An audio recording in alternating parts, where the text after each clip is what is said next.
Lyme, sa forme chronique serait en fait un syndrome de fatigue chronique. Des médecins spécialistes des maladies infectieuses estiment que la forme chronique de la maladie de Lyme serait en fait un syndrome de fatigue chronique. En d'autres termes, il n'y aurait pas à proprement parler de forme chronique de la maladie de Lyme. Voilà une déclaration qui risque d'offusquer les personnes qui souffrent depuis des années d'une borréliose de Lyme, ou maladie de Lyme. Lors d'une réunion du Science Media Centre de Londres, des spécialités britanniques des maladies infectieuses ont affirmé que, selon eux, la majorité des personnes pensant souffrir d'une forme chronique de la maladie de Lyme souffriraient en fait d'un syndrome de fatigue chronique.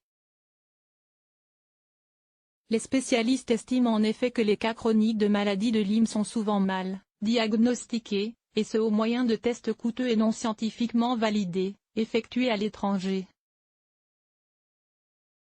La plupart des personnes qui pensent aujourd'hui avoir contracté la maladie de Lyme ont en fait un syndrome qui correspond davantage au syndrome de fatigue chronique, a ainsi déclaré le Dr Sarah Logan, de l'hôpital londonien spécialisé dans les maladies tropicales.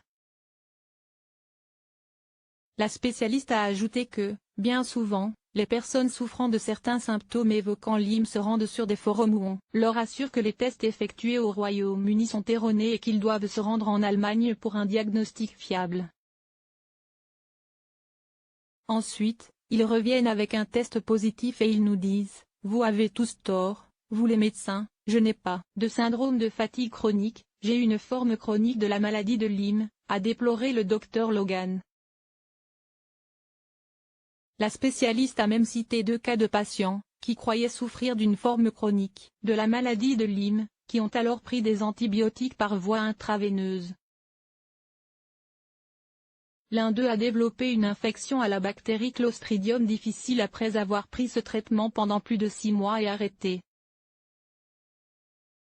L'autre patient a également souffert d'une grave infection, rapporte la BBC. Le Dr Logan a par ailleurs admis que le diagnostic de syndrome de fatigue chronique pouvait être difficile à poser pour les médecins, parce qu'il n'existe pas à proprement parler de traitement spécifique, et qu'il y a une stigmatisation autour de ce syndrome. Consultant en microbiologie au sein de la NHS Foundation Trust, le Dr Matthew Dryden a indiqué partager l'avis du Dr Logan, et être lui aussi préoccupé par le problème de la maladie de Lyme chronique. Les symptômes sont réels mais la plupart des tests médicaux ont tendance à être normaux, ce qui crée de la confusion chez le médecin et chez le patient, a-t-il déploré, estimant qu'il est essentiel de renforcer le suivi médical des patients souffrant de fatigue chronique. Source: BBC.